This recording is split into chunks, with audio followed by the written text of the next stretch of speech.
Hey everyone, it's Mikki here. You're listening to Wikipedia. This week on the podcast, I speak to Brandon DaCruz. Brandon and I this week do a deep dive into one of the most debated models in metabolism research, the constrained energy model proposed by Dr. Herman Pontzer. We unpack the nuances of Pontzer's hypothesis. Brandon challenges some of the prevailing interpretations and explores how it compares to the traditional additive model of metabolism, where exercise is believed to directly increase total daily energy expenditure. Of course, every time you are on social media, you will hear a whole host of things about exercise. And over the last few years, the message really has been that exercise doesn't really contribute to weight loss. In fact, it is far more helpful for weight maintenance. Brandon offers a different perspective and his take on how the constrained energy expenditure has been misrepresented to suggest that exercise is ineffective for weight loss. And he brings both data and coaching insights to the conversation. We also explore the concept of metabolic adaptation, sustainable metabolic scope, and what the research really says about the relationship between physical activity and body composition over time. So this conversation, I believe, is essential listening for anyone navigating the complexities of energy balance, fat loss, and exercise science. One thing I will add is that Brandon did a fantastic deep dive into this topic with Lyle McDonald on his podcast, Chasing Clarity, and I've popped a link to that in the show notes because, of course, we did not have the time, and I'm just not smart enough probably, to go into all of the complexities that Brandon and Lyle discussed. However, I do think you'll leave this podcast with a much better grasp that exercise plays in the calorie deficit model of fat loss and why it isn't just about weight maintenance. For those of you unfamiliar with Brandon, to be fair, I'd be very surprised if there were very many of you at this stage. He's an online nutrition and physique coach and sports nutritionist. He is also a national level NPC physique competitor and an internationally published fitness model who's written articles and filmed educational content for publications like Men's Fitness Magazine and bodybuilding.com. Brandon has spent over 12 years working within the sports nutrition and fitness industries and has coached every type of client from Olympia-level professional men's physique competitors, college athletes, MMA fighters, CrossFit competitors, and lifestyle clients. Brandon believes in blending what's been proven in the research with his own anecdotal and first-hand in-the-trenches experience to improve body composition, optimize performance, and enhance health in order to help his clients achieve their goals, whether that be building muscle, losing body fat, increasing performance, and or optimizing health and longevity.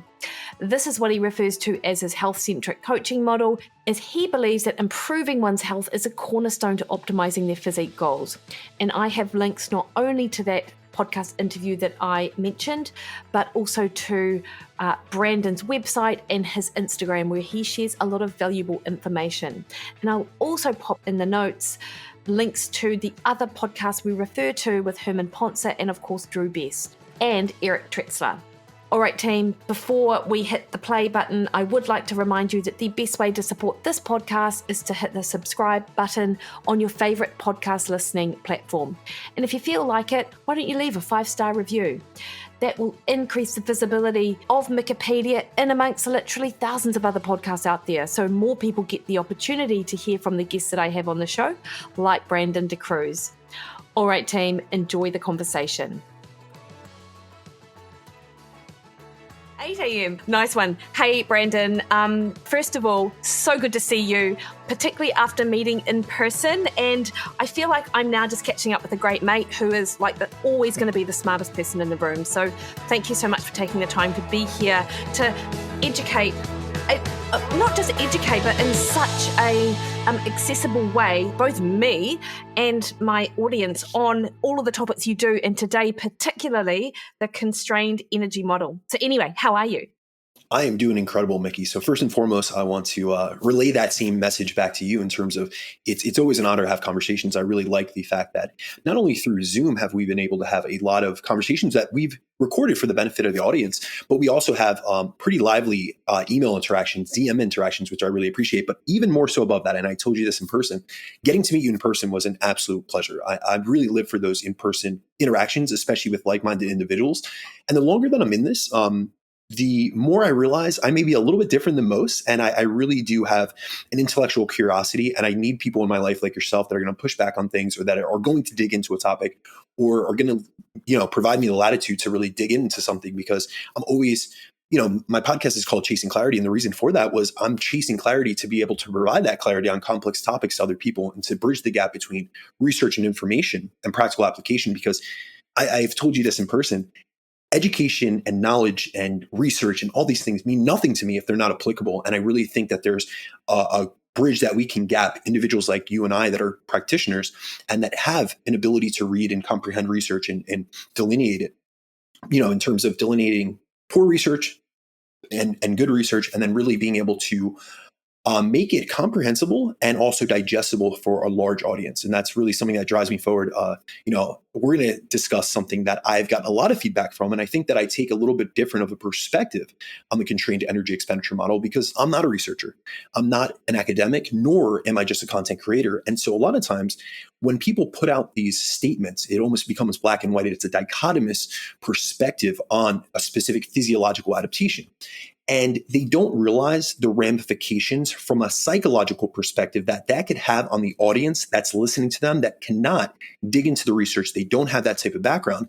And it ends up being a situation that I, was obviously recounting with you, where I have clients that come to me and they're like, hey, I've heard this about this constrained energy expenditure model. Does exercise not work? Does it not increase energy expenditure? I'm really confused. Could I never increase my maintenance calories? I've been stuck in this like scarcity mindset of eating less and doing more. And I'm not sure if I'm ever going to be able to get out of eating, the quote unquote 1,200 calories a day without precipitously gaining weight.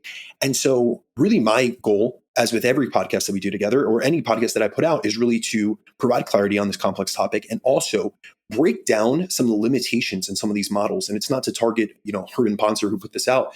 It is really to be able to provide a more all-encompassing viewpoint, especially from a practical and applicable perspective. 100%, Brandon. And so what I will first say to the listeners is that just today, and this podcast will come out in a few weeks, but today you released a podcast with Lyle McDonald that really dived deep in taking a different, into this topic. But of course, you talked about it in a lot of depth, much more than what we've got an opportunity to do today. So I will absolutely pop that in the show notes. But the other thing that you said about, good and bad research, and sometimes it's not even, and I know that you'll agree with me, good or bad, it's just misinterpreted. And it depends 100%. on who it is that is actually doing the research, to your point. And Pontzer is amazing. He's been on my podcast and we DM'd about him. You're like, he sounds like a lovely guy. And absolutely he is. And Drew Best is another one that I've chatted to, who is part of his research group. And of course, now Eric Trexler, who I believe you might have met actually at the most recent conference. Can't remember where it was, but you met Cliff as well here. Yes, there you go.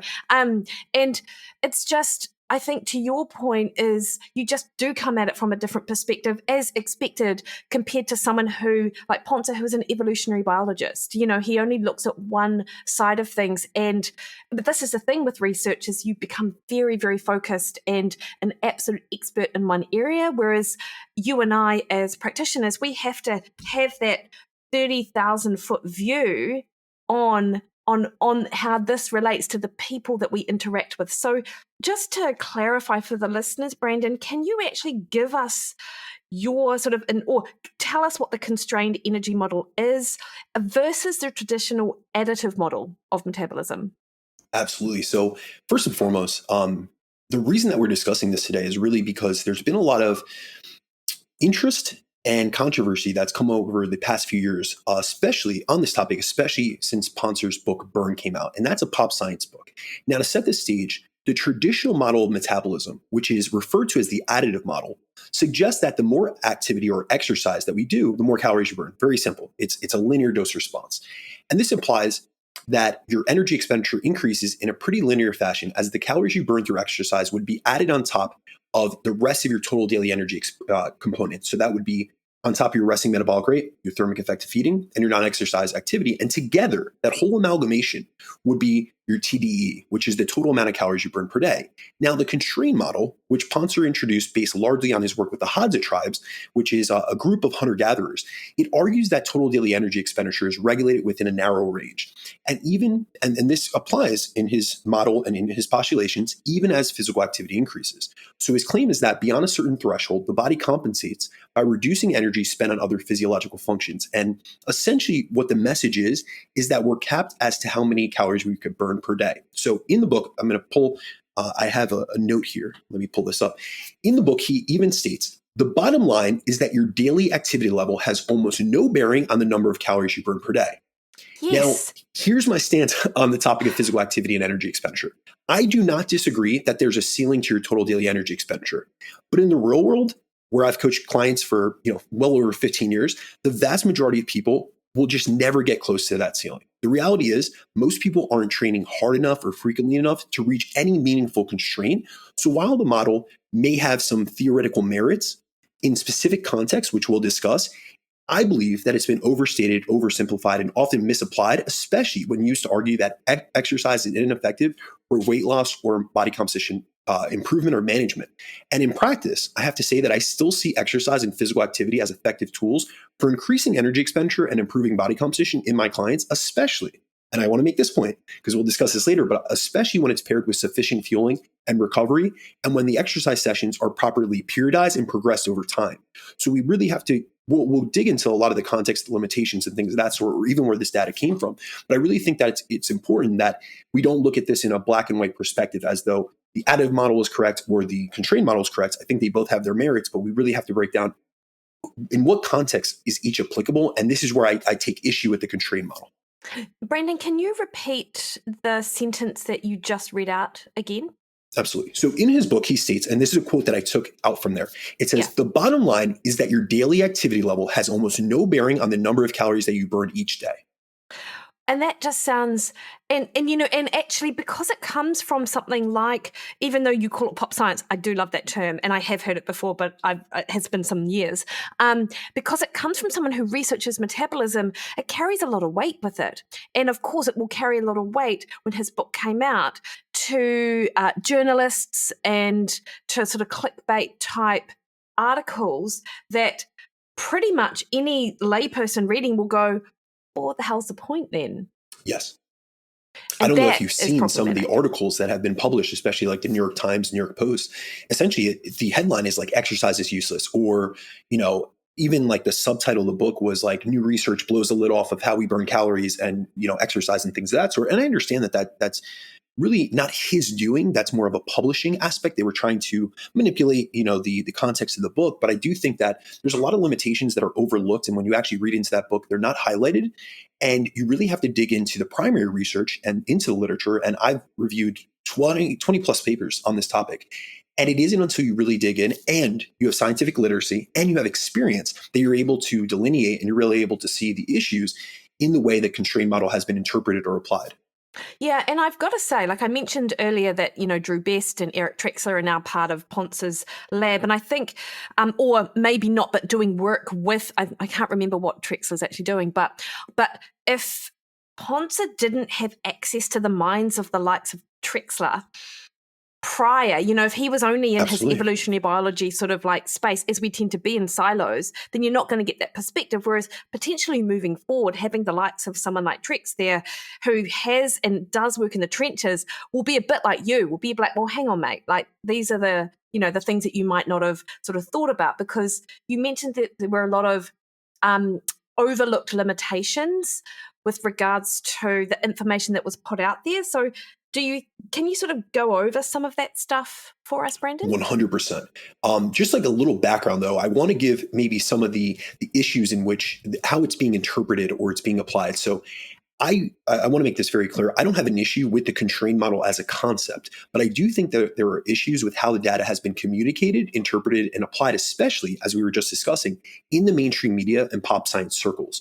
So the model has been used to support some bold, and what I believe are frankly misleading claims. And those include exercise doesn't meaningfully increase your total daily energy expenditure, and exercise is essentially useless for weight loss. And while I understand where those claims come from in theory, I don't think they hold up when you zoom out and look at the full body of evidence, and I've done so. And also when we apply them in real world coaching scenarios. So as a coach and practitioner who works with clients in the real world, I think it's important to point out the facts. And I'm going to speak about the US just because that's the data that I know most, but this applies to most industrialized countries around the world. We're in a society where the majority of people are underactive, they're overfed, and in a suboptimal state of metabolic health. If we look at the CDC data, it's 74% of US adults are overweight or obese. And global studies show that only around 17% of individuals meet both the aerobic and resistance training guidelines. So that means that 83% of individuals are not hitting at least 150 minutes of moderate intensity aerobic activity per week and engaging in 2 strength training workouts per week. Which I've got to say is a bit of a mediocre bar, just saying. 100%. We see that even at that low of a bar, that low of a threshold, and I believe in making things, not so out of reach that it's unattainable to people. But when someone hears exercise doesn't do much, they may use that as a justification to stay sedentary, when in fact, the vast majority of people out there that are interested in looking better and feeling better would honestly benefit from more exercise and more movement. And even if there is some compensation in total daily energy expenditure at high volumes of activity, that's not the situation 99% of people are in.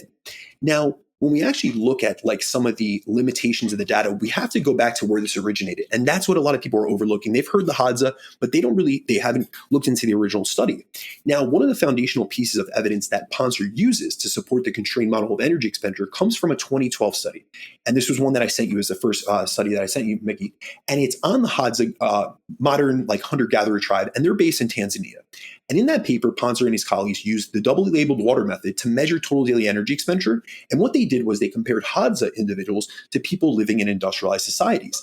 And despite the fact that the Hadza had significantly higher levels of daily physical activity, the study found that total energy expenditure was similar between the Hadza and that of sedentary Westerners. Now, on the surface, that seems like strong evidence for a constrained system. But this is where we need to look into the data and into the actual limitations of that data and the study and how it was interpreted. First of all, this was not an apples to apples comparison. So the first reason for these findings were there was a massive difference in body weight between groups, and no one acknowledges this. So that's crazy to me. Yeah, so when you look into the data, listen to this, Mikki. The average Hadza women in the study were 95 pounds, and the average Hadza man was 112 pounds. Now, on the other hand, they're being compared to average Western woman and man, and the average Western woman was 164 pounds. The average Western man was 178 pounds. So we're speaking about a 66 to 69% difference between groups. Now, why is that important, you may ask? We know that higher body mass equals a higher basal metabolic rate, which accounts for more than 50% of most individuals' TDEE. And in sedentary individuals, like the sedentary Westerners, it would account for up to 70% of their total daily energy expenditure.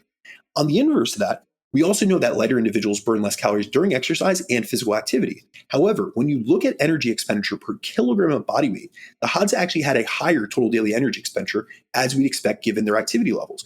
But because they were so much lighter, their total calorie burn looked similar to heavier, more sedentary individuals who had higher BMRs. Now, the next issue that's completely overlooked in this study and in this data and in this entire topic is the topic of dietary and energy intake. Okay, before we get there, I just want to clarify a couple of things. So first with the body weights. So as I understand it from that, what the woman might be about 43 kilos. I think that's... Yes, right around there. It came out to 95 pounds. Yeah, yep. And then the men are about maybe 50, 51 maybe, just. Yeah, right over there. Yeah. So the men weigh less than I do.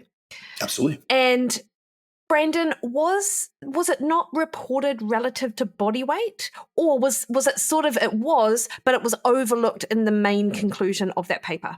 Yeah, so when they did this, they did the analysis based on, they broke it down to fat-free mass and then total body mass per kilogram. However, the issue with that is they weren't talking about the constraint in and of itself being body weight. So if we look at all the metabolic adaptation literature, you will see that lighter individuals burn less calories per kilogram or per pound of mass. So we have good research by Westerterp, and he's a researcher that will come on to some of his research in terms of aerobic training later. However, Westerterp has looked at the differences in energy costs of movement between light individuals or normal weight individuals rather, and obese individuals that are sedentary. And he has found that there is such an increase in the energy cost of movement for sedentary overweight individuals that they can move around 40% less and have the same total daily energy expenditure. Then if we go into another area of the literature, which is something I'm very familiar with, is we had discussed quite a few episodes ago, Mikki, this might have been last year, we went through my high energy flux model. Within that literature, there's a researcher named Chris Melby, and he looks at energy flux in terms of energy flux is the relationship between energy intake and energy expenditure.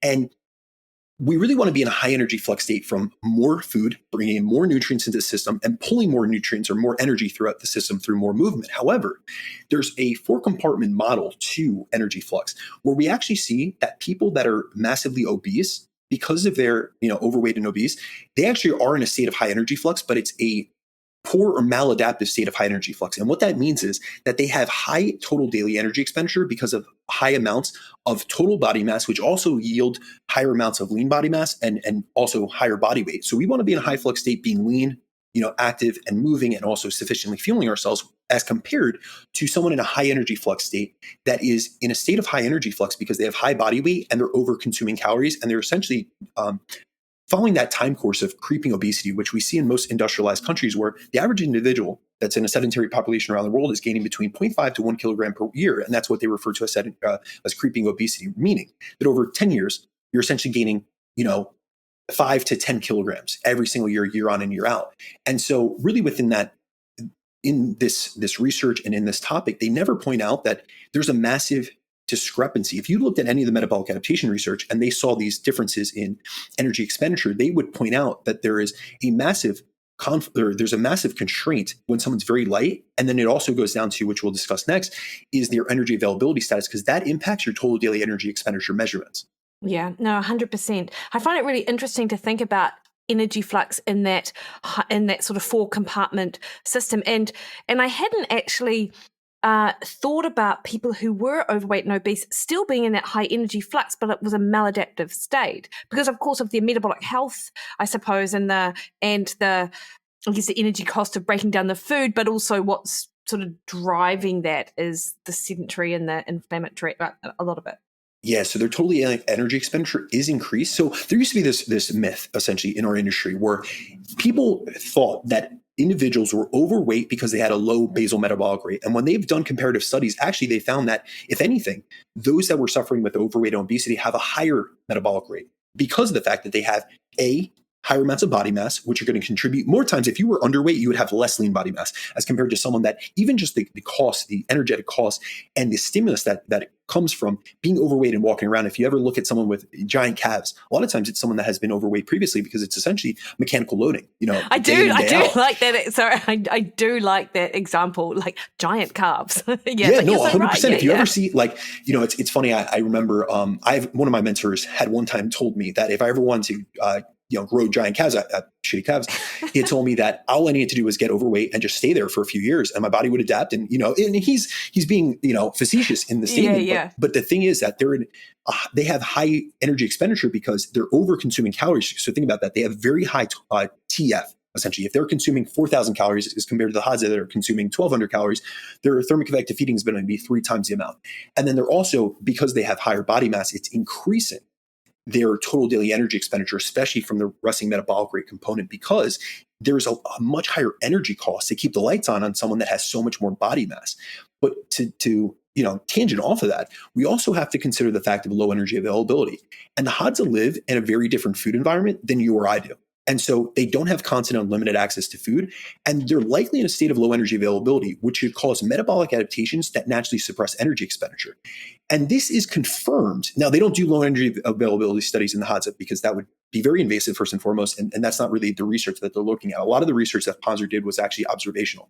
However, we do see in other trials, so there is work by Anthony Hackney out of UNC, which looks at different aspects of the Hadza and other hunter-gatherer tribes. And we do see things like they have lower testosterone levels. So there's some literature that shows that the Hadza men essentially have 50% lower testosterone levels. They have lower lean mass. And then we often have to consider the potential epigenetic adaptations that favor calorie conservation in hunter-gatherer tribes. So we have to consider that there's something called the thrifty gene hypothesis. And this has been best formulated through a researcher that put out the dual intervention model, John Speakman, and he's spoken about this multiple times, but we see like in the Irish potato famine, there was individuals that had epigenetic changes to their metabolism, where they favored weight gain. And this was essentially a survival adaptation. So this could be, now think about it logically, if the Hadza have been generationally in this low energy availability state where they have very low body mass, they're not burning a lot of calories and they're also not eating a lot of calories. So they're essentially in this metabolically adapted state. So to me, this initial study is less about, people have taken it to be like, there's a hard cap on energy output. Whereas really, I think it's about the complexity of comparing two populations of drastically different lifestyles, body compositions, and food environments. Now, this is another point I want to make. And I haven't seen any researcher that is just a researcher on this topic point this out, but we have to consider what would happen if the Hadza were in a different environment or had different body composition. So if the Hadza maintained their habitual high activity levels, yet they had the same body weights as the Western group and the same energy availability, there's no doubt in my mind their total daily energy expenditure would be higher by comparison. So despite the fact that this study is often referenced in relation to the constraint model, I don't think it's compelling evidence for the universal constraint that Westerners specifically should be worried about, because we are not genetically programmed with the same, ancestral, background as the Hadza, first and foremost. And second of all, we're not in the same state. We're not massively underweight. We're not massively underfueled. I'm talking about the average person. And so this is not something, I don't think that we can take hunter-gatherer data and apply the constraint that they're seeing on all people. So essentially what you're saying, this study illustrates more the metabolic adaptation and the potential generational sort of epigenetic, sort of the downturn on sort of everything because there's a lack of food coming in. So the body is basically in survival mode rather than that there's this cap on the number of calories that you can burn in a day. Yeah, I think that we can definitely point out two things. I do think that there's a constraint to energy expenditure. I just don't think that these individuals, that is the reason that they have a lower than expected total daily energy expenditure. And really, when you look at the total daily energy expenditure, the guys are close to 3,000 at 112 pounds. If we had a 112-pound woman, which would be the most easy comparison, because most men in the US or in any industrialized countries are not going to be 112 pounds. But even so, if we had a 112-pound woman, we would say if she can maintain her intake on 27 to 3,000 calories, we'd say she has really high energy expenditure. I think really what people are overlooking, or the message that has been put out, is that despite the fact that the Hadza are so active as compared to the sedentary Westerners, they still didn't have higher total daily energy expenditure. And my whole thing is, but they didn't have significantly different energy expenditure, and they're significantly smaller. So it's like they are getting a benefit from added activity. It's just that there's a constraint due to body weight, due to metabolic adaptations. And I think that's something that really needs to be disentangled in this literature. Now, keep in mind, this entire model was only put forth in 2016. This initial data came out in 2012. There's another 2015 study on like the biology of energy conservation. And then the constrained actual model came out in 2016. So this is less than 10 years and people have kind of run with this. What I find interesting about this is in no other area of the literature would we have, except like the lean mass hyper-responders, which we won't get into, have people with such a small database really run with a lot of claims. And I'm not saying that that's Pontzer's fault. What I'm saying is that he put a message out, the media took this and have really promoted it like it's something that's really well substantiated, where we're going to go through evidence, which I wholeheartedly believe disprove this and refute this. Well, it's super interesting, and we will get there almost immediately. But it is interesting. There are a lot of things, actually, Brandon, that I see, and I see it a lot actually in when I'm reading research papers. Is that a claim is made, and there is a reference to that claim, and then you go to the reference, and that reference doesn't support it at all. But it's almost just blindly accepted. And I think this is the problem with. Unfortunately, this is where we're at with scientific research and with what is put out there in the peer-reviewed published papers. And, Cliff and I, we looked at one that was put out on female athlete requirements last year. And we just even followed a couple of the claims and we were like, I cannot believe that this even got published. And it was just, unfortunately, dare I say, a bit of an indictment on the field that this is happening. But I mean, all that to say, or all that aside, let's go through the evidence that refutes it. Absolutely. So really when it comes down to looking at evidence, maybe would you rather us go through the evidence he uses to reinforce his argument and the holes in that, or would you rather just go through the evidence that refutes essentially the argument that exercise is useless for weight loss? I think the latter, Brandon, because I do think that people are, I think that's the more, I mean, even to your point of what you just said about the body weights just blew my mind when I was listening to that. You and Lyle discussed that. But unless you felt like it was necessary for us to go through more of the limitations, I'd love to hear the evidence it refutes. Yeah, we can go through, definitely. I'll go through some studies I have off the top of my head, which I also sent you on why exercise is useful, and I'll give some substantiated claims. But then if you want to double back to some of the evidence that he uses, because I know that he covered some of those in his conversation with you, and I just saw some holes in leaving things out that need to be pressed upon. Okay. Actually, I'm so sorry to interrupt, but Yes. the Westerterp, the aerobic, the half marathon study? Yes. Do you want to review that? Yes, please. All right, absolutely. All right, so we're going to go through Westerterp, and this is often referred to as the half marathon study. And I'll give you some context behind it. And this was something you guys briefly touched over, and then you went to the Midwest, and I'm going to cover that one too, because that one has even more flaws than the Westerterp study. But brilliant. Essentially, the Westerterp study, which is often, you'll hear this in pop culture references as a half marathon study. And what they did was they put men and women through a 44-week running program, gradually building them up to training for a half marathon. And at the end of those 44 weeks, they actually competed in a half marathon. So it's important to realize that, because there was actually the last 6 weeks of that, it was a tapering program. And really what it came out to is the results found that total daily energy expenditure increased by 669 calories in men and 430 calories in women. Now, this study had both men and women running the same distances per session. And it's important to hit on that and to realize that that's why their total daily energy expenditure increases were different, as women on average burn less calories for the same distance and duration of aerobic activity than men do. So in any study, there used to be this big theory back in the 90s and early 2000s that women did not respond to exercise as well, nor did they lose weight, they lose weight in response to exercise as well as men. And that was because it was duration studies, meaning they would have, 5 times a week, they would do a 45-minute session. Well, yes, women are lighter. They have less energy output or less power output. They're going to burn less calories per session. Now, when you equate those and you put, and we'll discuss this in the next studies, which are by Donnelly, and when they really equate things and they say, all right, men and women are going to burn either 400 or 600 calories per session, we see almost equivalent weight loss. So that's a limitation we also have to hit on. But the increases in total energy expenditure closely match what would be predicted by the additive model based on their activity levels. Now, there was no strong evidence of compensation other than a slight decrease in sleeping metabolic rate in men, but that was around, and now there's different figures that are thrown around. Some say 47, some say 74, and the highest that I've ever seen in a review on the study was 100 calories. Now, that was only seen in the men. Now, this is also used as evidence that exercise doesn't lead to weight loss, especially in women. But in actuality, the men and women in the study recomped, meaning they lost fat and they built muscle. So men lost 3.8 kilograms of fat mass and gained 1.6 kilograms of lean mass, while the women lost 2 kilograms of fat mass and gained 1.2 kilograms of lean mass. So even though this study is often cited as showing a constraint, what it actually shows is that energy expenditure increased as expected. And as activity went up, so did their calorie burn. The only constraint would yet again be body weight, because women on average had a lower body weight. Now we'll go into the Midwest exercise trial, and there's multiple versions of this. I'm going to speak about the Midwest exercise trial 2, that's by Donnelly, which is the initial one.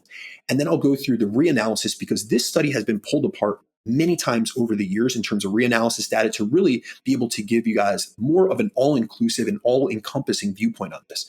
So the Midwest exercise trial 2 was a 10-month exercise-only intervention where overweight or obese adults were randomized into 2 groups.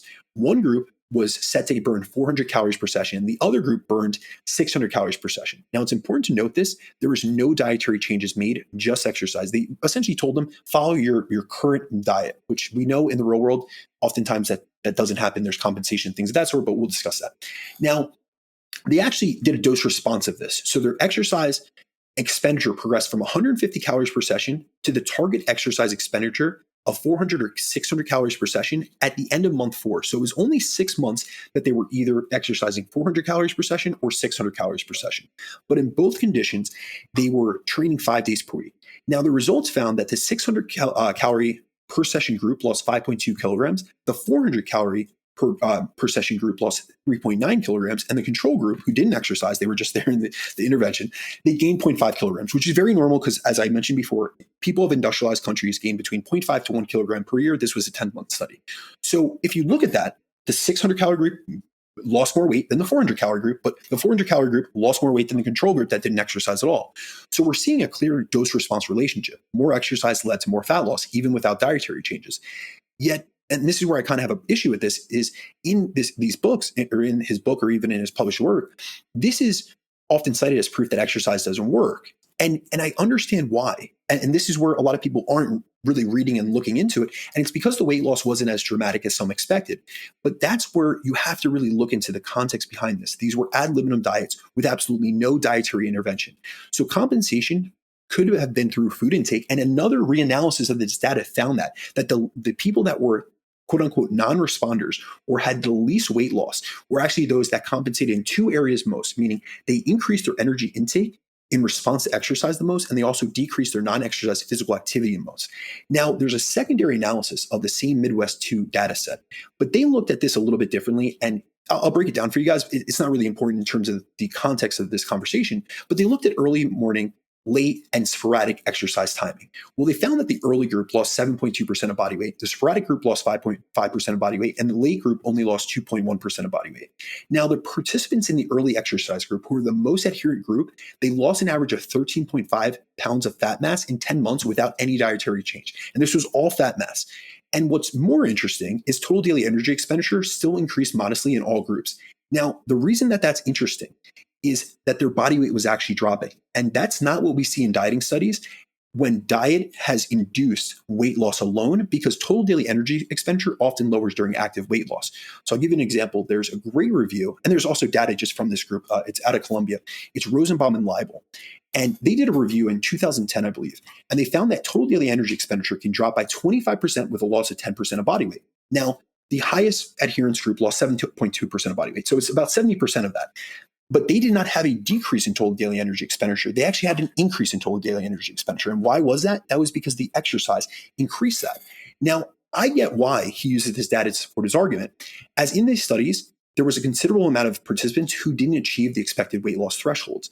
But I don't think that that's strong evidence of energy compensation or the fact that energy expenditure gets capped. But it's more so that compensation to exercise is real. People who didn't lose as much weight in these studies were often eating more than they were prior to starting the study. So they went from, say, maintenance calories to a surplus. They were moving less outside of training, which lowered the net deficit in and of itself that they were creating through exercise, or they weren't as adherent.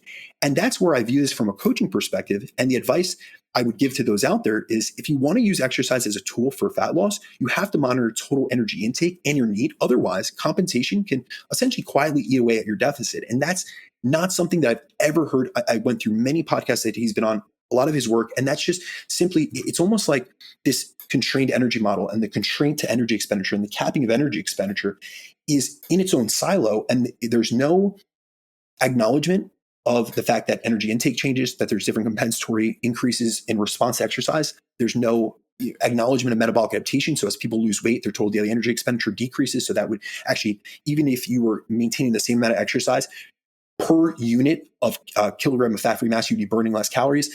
And the other fact is that we're not looking at, when there is a constraint, the fact that low energy availability could be causing that constraint. All of that is just, well, one, blowing my mind, but I've got so many things I want to ask you about with it and just your perspective on it. And the first thing that I'm thinking about, Brandon, is the early, sporadic, and late exercise. And I wonder behaviorally if the people who exercised early really felt like they'd sort of achieved something early in the day. It's sort of a bit of an anchor behavior for them to then be a little bit more conscious of what they eat throughout the day. So therefore they're going to see like greater results from that. Like, is that what you sort of take from the early exercises? I suppose more success with fat loss, because this is what I'm thinking just from a coaching perspective. I always say, get it done early. You're much more likely to actually do it, but also you feel like a bit of a rock star. 100%. So from a practical perspective, and I do know that there is some literature, but I looked into this many years ago.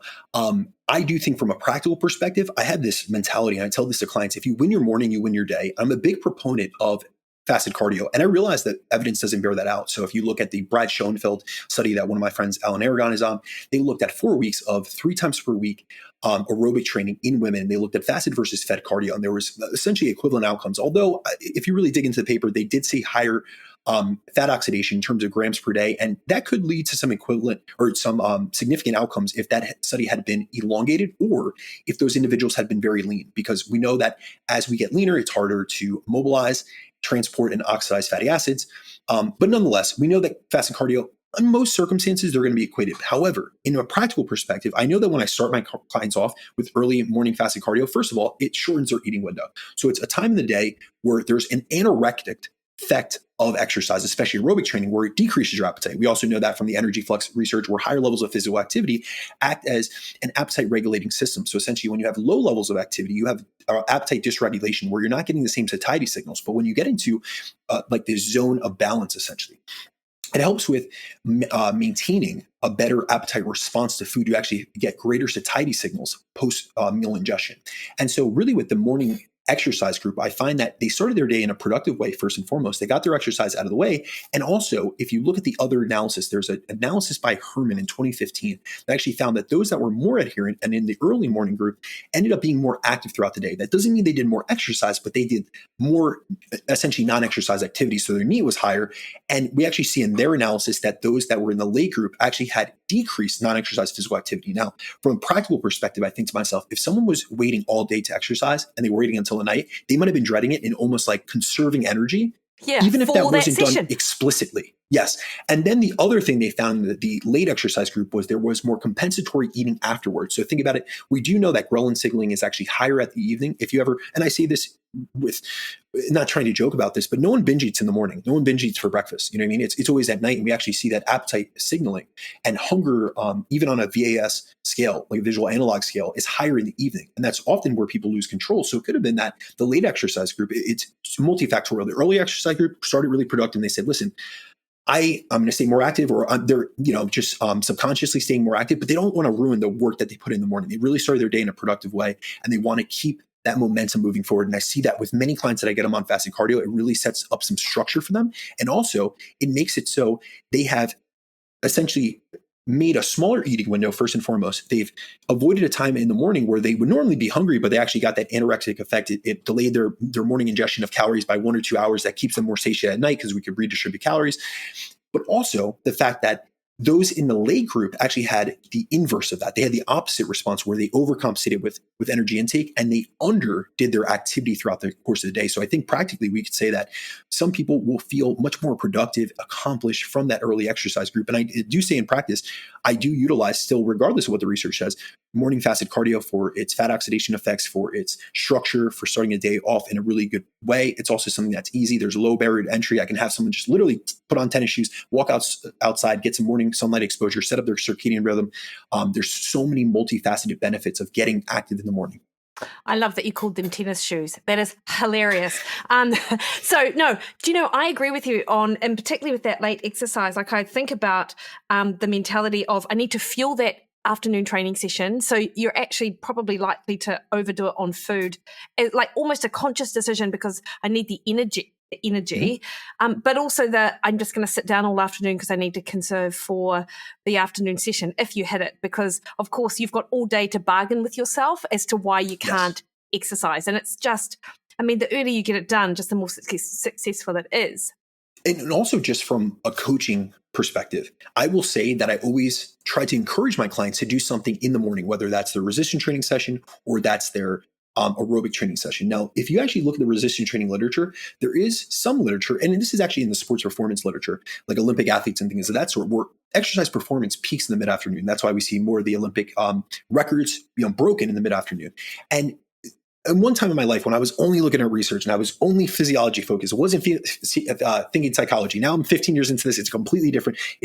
I don't put the cart before the horse. I used to always have clients train in the afternoon. However, I realized that there were so many things that would come up throughout the course of their day that could be limitations to them. It was a barrier to entry that they had to overcome to get there. That I want them to do something that's going to move them forward in terms of getting closer to their goals early in the morning. So on non-training days, I'm always going to have them do fasted cardio. On training days, I would prefer them to do resistance training because we never know what's going to come up across the course of the day. I train personally at 5:30 a.m.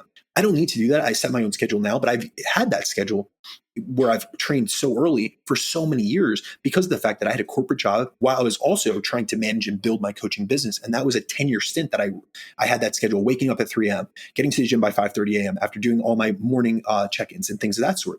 And now I know, and I continue this tradition or this schedule and the structure because of the fact that I know that there's a lot of things that come up across my day that could potentially derail me. And I want to put myself first. And it's the mentality. There's a great book on this. Pay yourself first. So essentially what I mean by that is I like to tell clients to make a daily deposit. It's almost like a daily, like a penny into their progress bank. And by getting that session, whether it's a cardio session or resistance training session done early in the day, you know that you got it done first and foremost. There's a feeling of accomplishment, but also you don't have to worry about something potentially veering you off track and then you missing that session, having to make it up and also feeling the guilt that comes along with that. So I think that there's both physiological benefits, psychological benefits, but also what really matters, especially to me, is behavioral benefits. Oh, 100%. And I know if I've ever got an afternoon, like last night, we had a gym session in the afternoon, but I'm always going to do something in the morning, because actually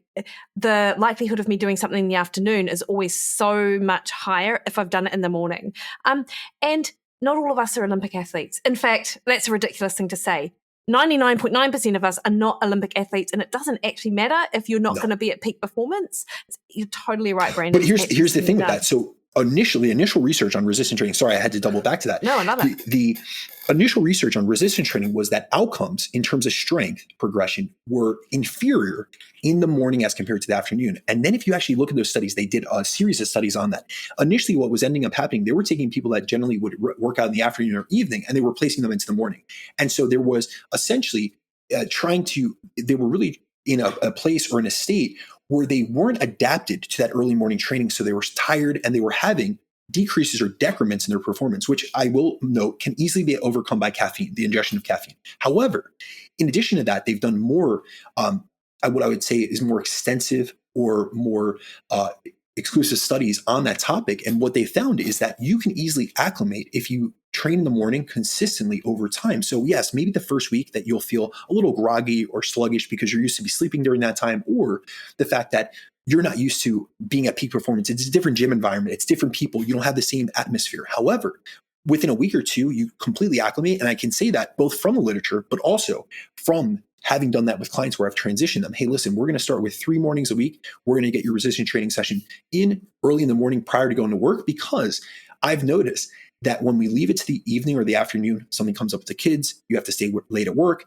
and either you're skipping the session or you're having a dramatically shorter session that isn't as effective, and you're burnt out, you're suffering from mental fatigue, which is another area of the literature that we actually see, that mental fatigue, even from monotonous tasks that you do on your computer, whether that's be answering emails or being in business meetings and things of that sort, can actually decrease performance in a resistance training session. So we're having multifactorial benefits by just shifting it to the morning, and you will acclimate to it. So that's a message to people out there. Yes, the Olympic athletes, they're going to want peak performance because they're utilizing a 4-year training cycle to peak for one day. However, you're not an Olympic athlete. You don't need to worry about that. And also your body will acclimate and you'll have the same results in terms, we see that in the literature, in terms of strength progressions and lean body mass progressions when you acclimate to training in the morning as compared to the afternoon.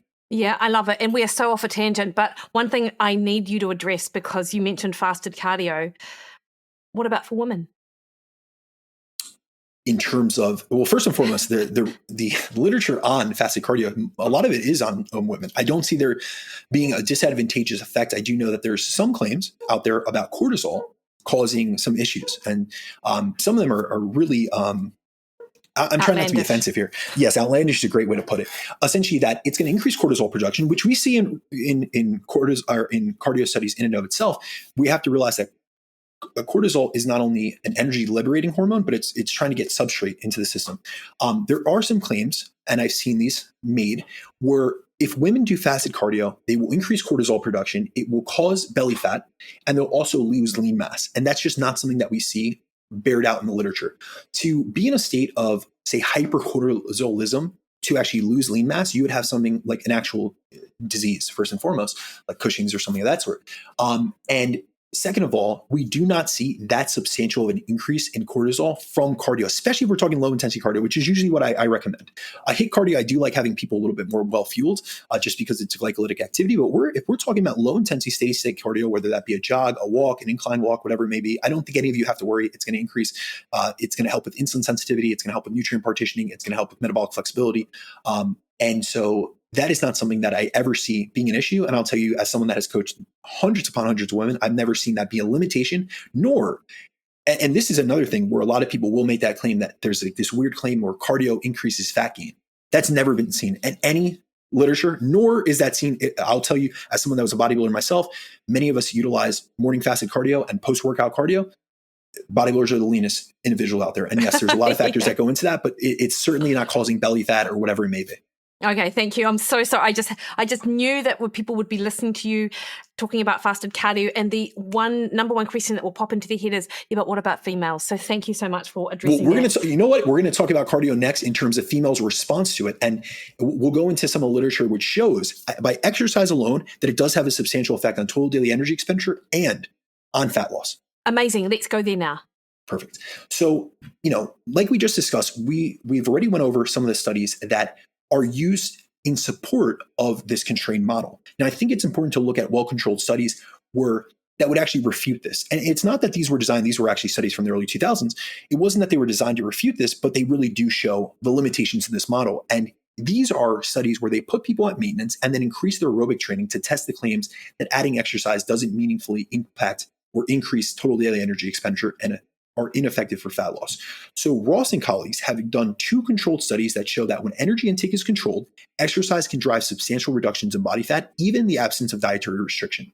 So in the first one, this is a men's only study, but I'm going to go through a female only study as well. So this lab has done both. So I do want to make this applicable to both sexes because I work with both. But in the first study, this is a 2000 study, they took 52 obese men and they were randomized into either a diet only group or an exercise only group that had no dietary change. Now, over 3 months, the diet and exercise groups lost the same amount of body fat, which was around 16.5 pounds, but the exercise only group lost more fat mass and preserved more lean mass. Now, I wanted to know about the energy increase in terms of the total daily energy expenditure. And luckily, there's a researcher named Diana Thomas that does all this mathematical modeling work. And she did a reanalysis of this. And in a 2014 review, she reanalyzed this study to look at the energy expenditure levels and found that the prescribed energy expenditure from exercise was supposed to be 700 calories per day. And their actual energy imbalance, which was back calculated by their weight loss, was 701 calories per session. So not only did exercise result in weight loss, but it produced better body composition change compared to diet alone. Then 4 years later, in 2004, the same group ran a similar study with premenopausal women who had abdominal obesity. The exercise-only group lost 6.5% of their body weight, which was, again, the same as the diet-only group, but with no dietary changes. So they just kept them at maintenance and then induced the deficit from exercise alone. And just like in the men's study, the fat loss was greater in the exercise group, particularly in the abdominal region. So this is an example of women doing cardio and losing abdominal fat and this working. Now, this was also reanalyzed by Thomas and colleagues, and they reported that the prescribed exercise expenditure was supposed to be 517 calories per session, whereas the actual energy imbalance was 641 calories per session. So across both sexes, we see a consistent pattern. Exercise alone in the absence of dietary restriction can drive substantial fat loss as long as energy intake is controlled. And this is due to the exercise's effects on total daily energy expenditure. Because we're creating a deficit. Yes, because we're increasing total daily energy expenditure because exercise is effective for doing so. So if you really think about the findings of these studies, they completely contradict the idea that physical activity has little to no bearing on body composition change and total daily energy expenditure, which is often what's put out by those that support this model. And really what it highlights is that exercise is a powerful tool, especially when you combine it with a structured plan and a high degree of nutritional awareness, because these were individuals that were actually maintaining their baseline diet. And that's where we see the actual efficacy of exercise because they're not compensating with eating more calories in response to that exercise. Yeah, totally. And I heard you and Lyle talk, and Lyle had a great phrase called exercise, what he called it, an exercise credit, which is speaking to the other side of the things where you just save, because you exercise, you decide to be completely lazy for the rest of the day. But what I have seen a lot in people who do, embark on a training program for a half marathon or whatever, they absolutely both they overcompensate. I need extra energy, so I need these extra calories. But also, when you do a long run, you're like, oh, I deserve a treat. And that treat, if you're not mindful of what's going on, or you just don't have that awareness of what's actually in food, very easy to then end up in a calorie surplus. And to that point, I gained 5 kilos when I trained for my first marathon. Like, I remember the pasta party the night before, and I'm going, I can't fit my jeans, which was the absolutely the unintended consequence of both the of much more so of the sort of like the treats that I was having because I was running, and also, of course, the overfueling during my runs. No, I can't tell you how common that is. So when I first started in this industry, I initially started as a personal trainer. And so I always used to first focus on exercise first. And then when I started getting more and more into nutrition, I was actually studying it. I started integrating nutritional programming and manipulation to my personal training clients. And I realized very early on, and especially when I started to really start doing more dietary advice and guidance of my clients, that I was getting better results. And I thought to myself, let me trace back what was actually happening. I was using exercise as the main modality to manage body composition. A lot of times these people came to me, they didn't really care about being jacked. They wanted to lose weight, and it wasn't working. And that was because they were compensating from an energy intake perspective.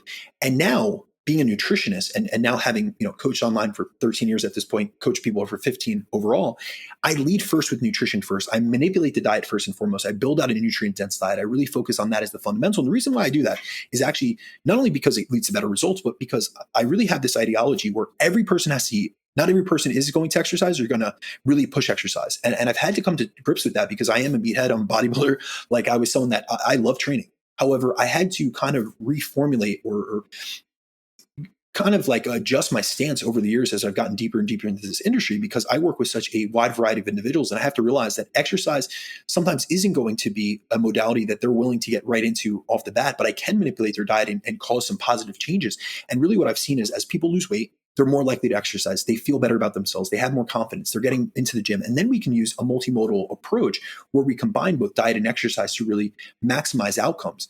But before that, if I was only doing the exercise and then I wasn't adjusting or really keeping them accountable to their nutrition or keeping them aware, and that's something I do now where I'm saying, I get people into this high energy flux state, which we've spoken about at another podcast we've done, but I talk about eating more and moving more. And it's a intrinsic and it's an integrated approach where I'm increasing both and making sure that biofeedback, their body weight, their training performance, all these things are going in the same positive direction. It isn't just, compensating for eating or doing extra cardio to have cheeseburgers or cheesecake. Like, it is really having a fully integrated approach and realizing that we have to be aware of all components. So just like you may be tracking your steps, you're tracking your aerobic activity in terms of time, duration, energy expenditure, all those things. We also have to track our energy intake in response to that. We have to track all these other components, our body weight, and really take a more all-encompassing viewpoint on these topics so that you, or these activities, so that you get the best bang for your buck and you don't conflate, hey, I did exercise, but now I'm gaining weight.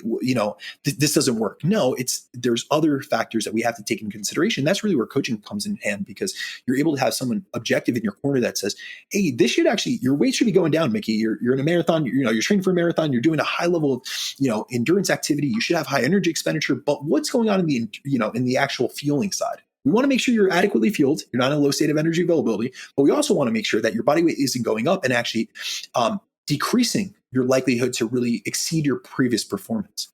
Yeah. And, I don't know, to that point, like if I think about how I've looked at that Westerterp study in the past, and I've absolutely fallen for that, doesn't really change your energy.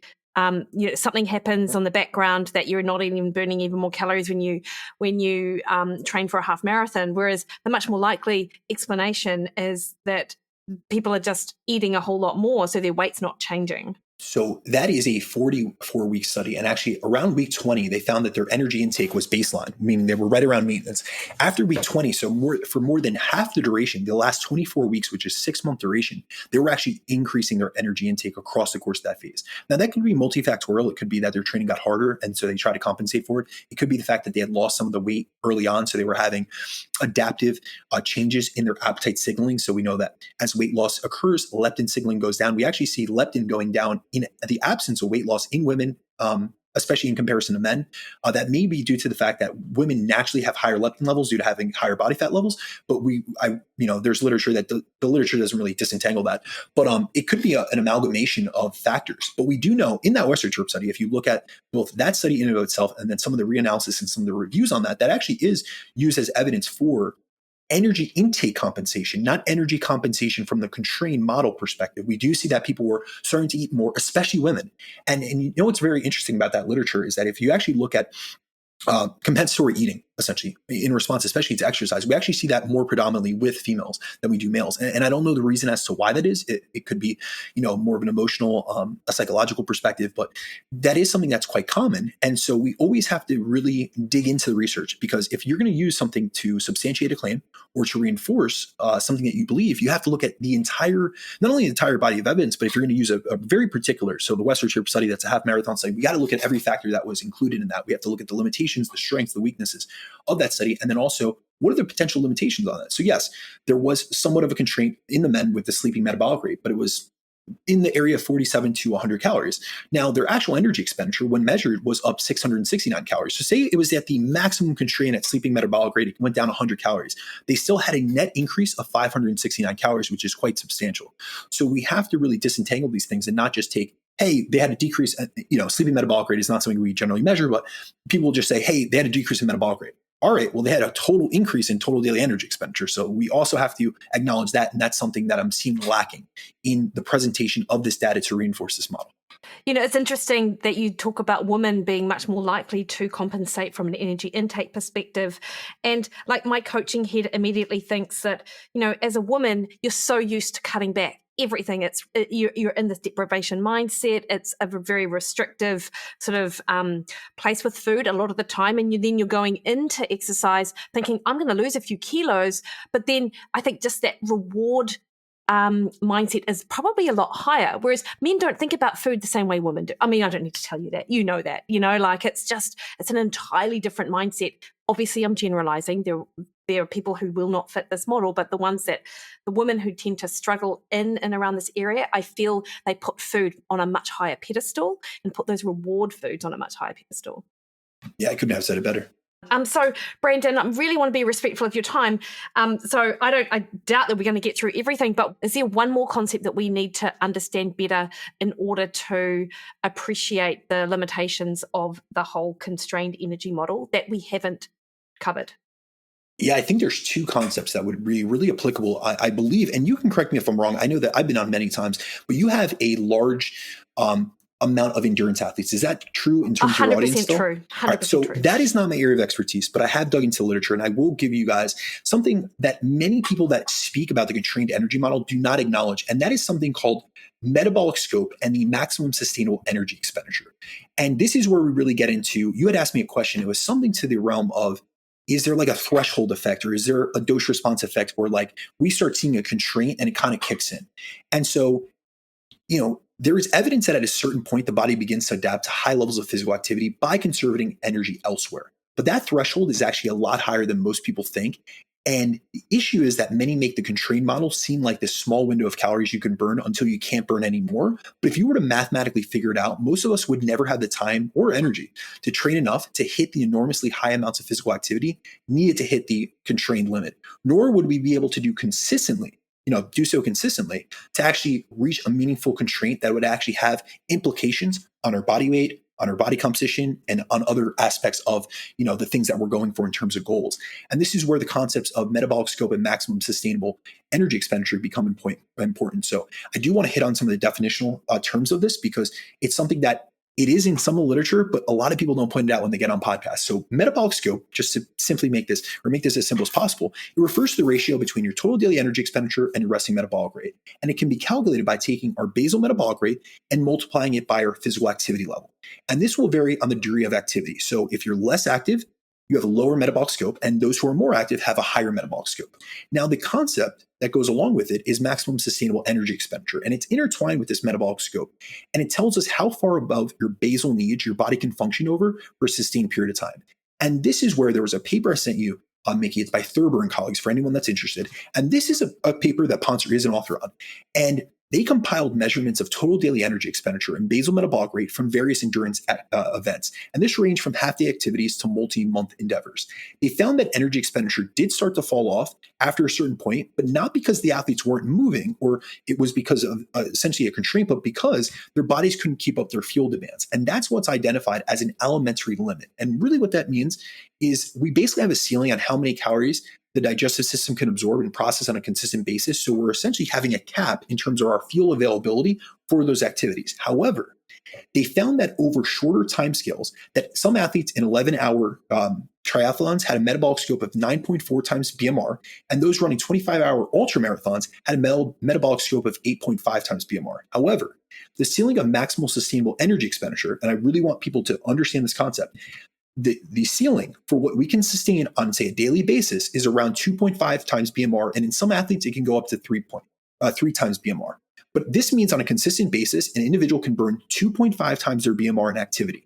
Now, it's important to acknowledge this maximum metabolic scope value of being 2.5 BMR, as this is where a significant constraint can occur.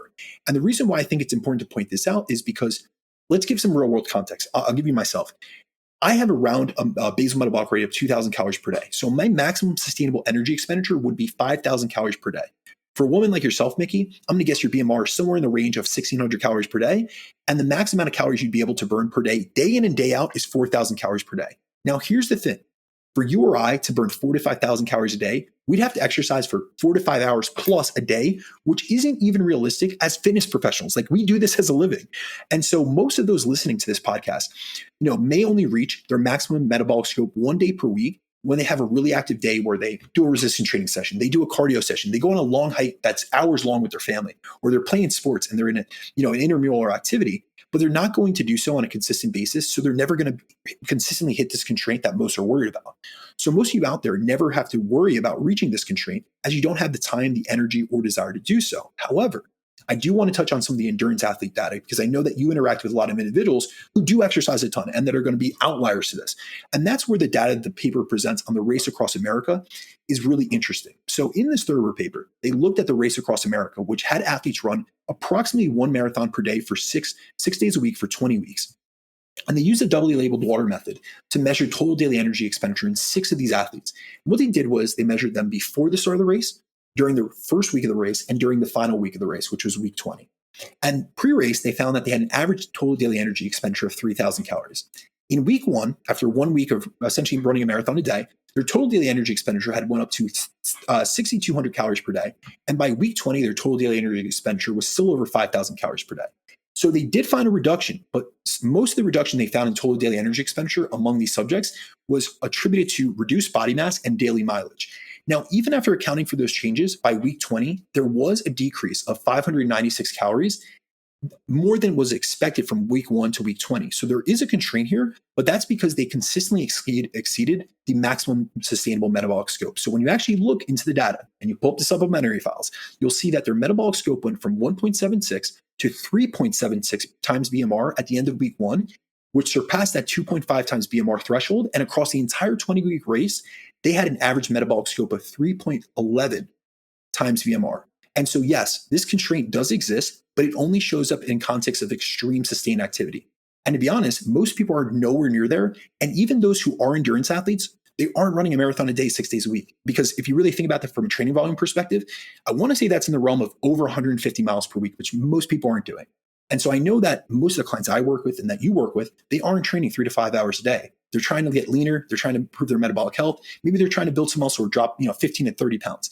And for them, the idea that their body is going to compensate by hitting 10,000 calories, 10,000 steps per day, or doing resistance training and aerobic training a few times a week just isn't grounded in reality. So I think that it's very important that we realize that, yes, there's a threshold, but for the vast majority of people listening to this, you're not close to hitting it. And you shouldn't let the existence of a theoretical ceiling stop you from increasing your activity, because for most of you out there, doing more is exactly what you need and could benefit from. Yeah, no, I love that, Brandon. I love that you highlighted the endurance-based studies because, of course, to your point, I do work with a lot of athletes and a lot of triathletes. And as you describe the exercise patterns, like they're going to be out for maybe 4 to 6 hours on a Saturday and maybe 2 to 3 hours on a Sunday. And then throughout the week, it's going to be a lot lower, but it might still be a couple of double sessions, but we might be talking about a couple of hours, maybe 2.5 hours split between two. I'm thinking a triathlete here. And then, of course, I'm thinking about our multi-stage race that we've got coming up. Like in our training cycle, we'll do Friday, Saturday, Sunday, might do anywhere from 2 to 5 hours across, each day across the course. But throughout the week, it's an hour, maybe 90 minutes max on other days. So even within the realms of like quite a high exercise load, it's still not going to be to the point where we're going to hit that ceiling. No, 100%. And you're an outlier to that. And many of the people that you're familiar with are outliers and that come on the show. However, I do think it's important to also acknowledge the fact that this constraint is going to be most seen in the context of an energy deficit, meaning that you're not adequately fueling yourself. However, if you are to ensure that you're fueling yourself, which it's kind of confounded because I could put this one of two ways. Low energy availability is most likely in endurance athletes because they're training, especially like high level endurance athletes, because they're training so many hours per day and they're trying to keep their body weight essentially suppressed and lower. But at the same time, these are the individuals that if they do fuel themselves properly, they are going to be able to get such higher energy expenditures than any other athlete because continuous activity is going to burn so many more calories than someone like myself that does mostly bodybuilding training. So as long as, the message to you guys is even if you do have intense endurance training that you're doing, as long as you fuel yourself adequately, you won't have as much of a likelihood to the constraint. But even besides that, then you get yourself out of a state of low energy availability and you're going to have better performance. So we have to look at this from a multifactorial basis. We also see, and this is another fact or another aspect of the constraint model that many people overlook, is actually that the degree or the model that is most applicable actually changes within the context of your energy balance status. So there's a great study, I want to say it's by Willis and colleagues. And really what they found was that they looked at, like, it's a large scale study, and they pretty much looked at total daily energy expenditure across different individuals. And they wanted to see how well the additive or the constrained model predicted energy expenditure across different states of energy balance. So they looked at deficit, maintenance, and surplus. And what they found was that when participants were eating at maintenance or in a caloric surplus, the additive model explained the data better than the constrained model, which meant that the more activity these individuals did, the more calories they burned, just like we'd expect. But when participants were in a significant caloric deficit, that's where the constrained model started to fit the data more closely, suggesting that compensation is more likely to occur during underfeeding. And so that's like the whole thing in terms of like you guys doing high levels of endurance activity, or myself, like we discussed previously, I take a high energy flex approach. And this is where I help clients eat more, move more, and they're sustaining higher output because we have better nutrient support. I'm making sure they're well fueled. And so when someone is appropriately and adequately fueled, the additive model tends to hold, except at the very, very high ends of the energy expenditure spectrum. So if you're going 3 times your BMR, and think about it, someone my size, that would be 6,000 calories a day sustained. That would be an immense amount of activity every single day, day in, day out, to actually hit that constraint.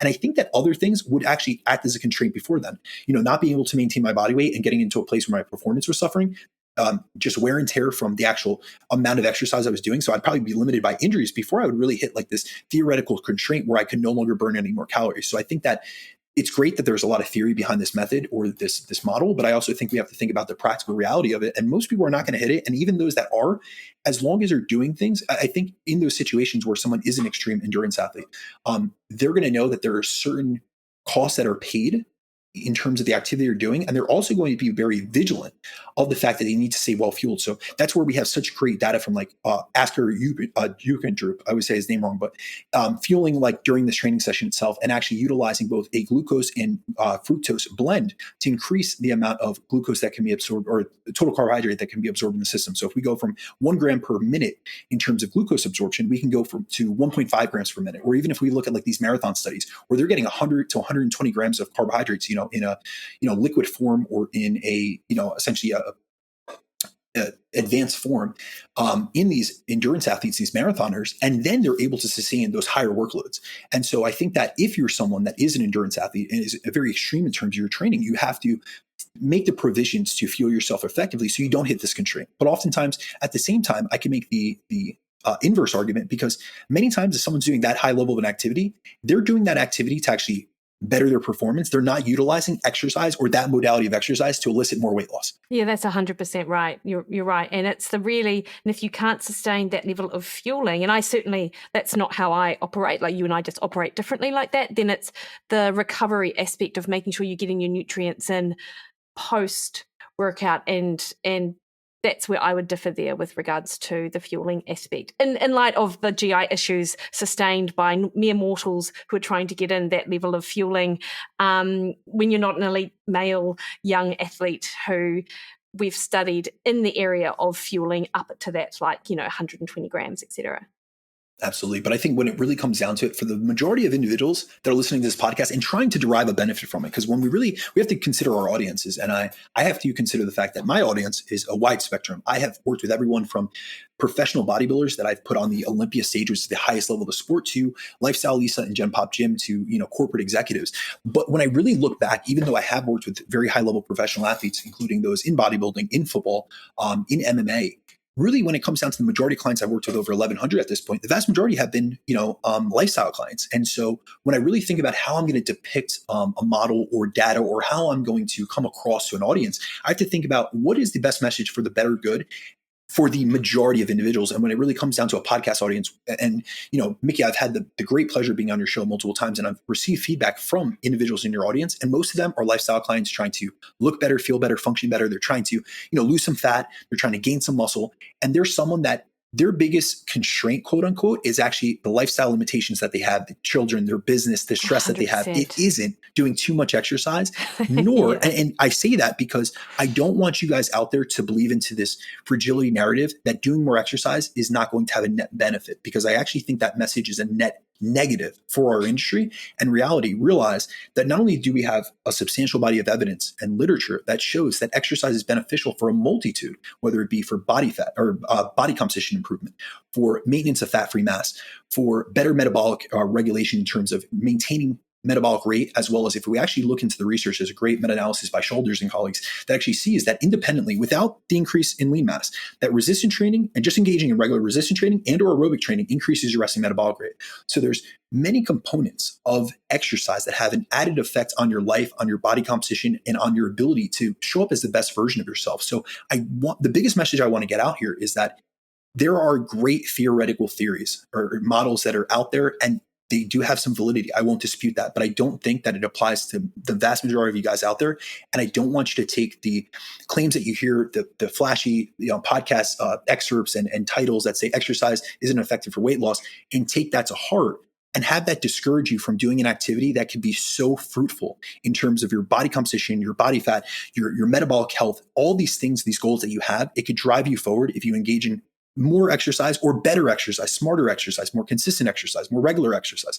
And I also don't want you to take away from the information that you hear on this and say, well, exercise doesn't increase my total daily energy expenditure, so it's useless. It isn't. That isn't the case. And it's only at very particular levels of real world, like elite level athletes, that we may see that, but that's not you. So don't take that data and misextrapolate it. And that's my biggest thing. I don't like when data is misrepresented, things are left out, or it's applied to a population that isn't applicable towards, and which is why, like, even in my show, and Mikki, I know we've had these private conversations, I'm always going to go back to data that reflects the population that they actually studied is the population I work with. And so I always try to go back. That makes it ecologically valid. That leads to what's called translational research, meaning I can translate some of the findings and translate it into the real world and really integrate that into the methods and into the practices and the framework that I utilize to coach clients, because that's really what matters to me. And also, when trying to put out information, I'm really trying to empower through education, rather than just putting out something that's flashy and that's controversial and that gets a bunch of hits and engagement, yet actually leaves people off worse than they were before they listened to it.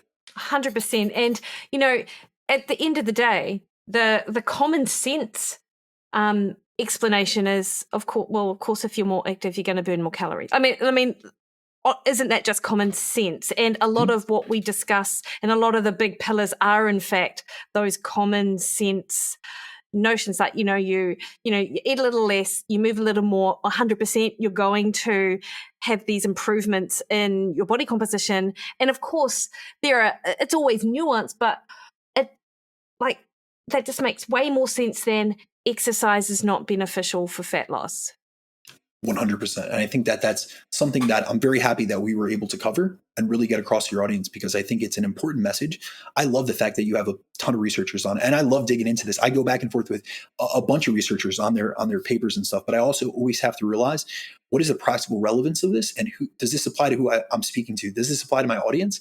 And when something does come out, and there's been many times there, for many years, I covered the topics of metabolic adaptation and adaptive thermogenesis, and that was because there was a fragility narrative built that, there was metabolic damage, that essentially you could cause irreparable damage to your metabolism, where it was downregulated from eating too less or eating too little, and you were going to gain weight from eating too little. You had to eat more to lose more. There was a lot of mysticism and fallacies around that, and these have been topics that I've kind of stood my ground in and made sure that for those that are listening to the content that I put out, that they're more informed and they leave with greater clarity on something that could be incredibly confusing. And I always try to get across the fact that you only know what you know, and an individual that's following us for educational content or for informational purposes, or to be able to integrate some of the things we put out into their day-to-day lifestyle to improve their body composition and their health, they shouldn't have need to have a science background to understand it. Yeah, 100%, Brandon. And look, as I sort of expected, because this happens when we connect, is that my mind, like, you just are so smart on so many areas that I always tend to go on tangents. So I know that again, like, you had such a well thought out structure to our conversation, and I almost ignored it entirely. But I do think that really you put forth or put across the really important tenets of the conversation. And I will 100% link to the papers that you discussed here, and also your conversation with Lyle. Like, I'm only 45 minutes into it because it came out this morning, but I cannot wait to delve more into it after we bring up the call, because I mean, that's just got so much more in-depth information for the geeks who really want to get into it, like me. So thank you so much, Brandon, for one, being here, and two, all of the work you do to put out this information to help educate practitioners. Actually, like, a lot of your podcasts are really at the level of the educated, interested, but also the practitioners. So I'm so thankful for that too. Absolutely, Mikki. I always appreciate our conversations, and you know that since you've met me in person, that I'm always willing to go down a different rabbit hole. And I think that that's a great aspect about podcasting, because we can have a format, we can have an outline, but at the end of the day, like, we want to make sure that the information that comes across is what's best for your audience. So I'm always willing to go down a different rabbit hole, or whatever it may be, as long as your audience is getting value from it and we're having a great time. My job is done, and I always appreciate your willingness to give me a platform to be able to put out information and educate other people. Amazing. And now, where can people find you if they want, like, individualized advice, which I know that you give? Absolutely. So if you guys are looking for individualized one-on-one coaching, the best way to find me is through my email, which is bdacruzfitness@gmail.com. You guys can also find daily content, which is @BrandonDaCruz_ on Instagram. And then another great place to find me, if you guys are a podcast fan, because you're listening to this, please look me up on Spotify. It's the Chasing Clarity Health and Fitness podcast. And I do everything from research deep dives and have great guests on. Mikki has been on herself, and I've been very fortunate to be able to collate a bunch of guest episodes with experts in their field that I have immense amount of respect for, but they also have practical skills as well. So that's a big thing for me. But I do everything from research deep dives to just practical coaching lessons within my podcast, and that can be found on Spotify or iTunes. And if you guys are a fan of podcasts, I definitely suggest you go over there. 100% agree with that. Thanks, Brandon. You have a great rest of your day. You too. Later.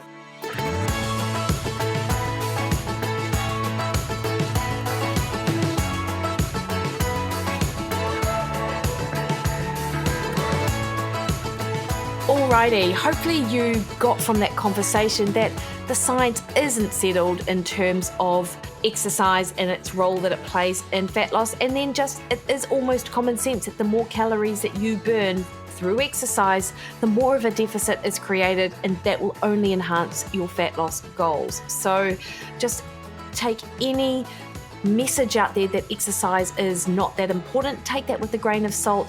Go back and listen to this podcast, to Brandon's podcast with Lyle McDonald, just to get a good, deeper understanding of the topic if you're interested. Next week on the podcast, I bring to you a conversation I had, such a fun one, with Tara Ellis from Team Ellis Running, all about her experience with the marathon majors and gut-related issues, of which Curran's helped her overcome. One of my favorite. supplements. Until then, though, you can catch me over on Facebook at Mikki Williden Nutrition, or Instagram, Threads, and X at Mikki Williden. All right, team, you have the best week. See you later.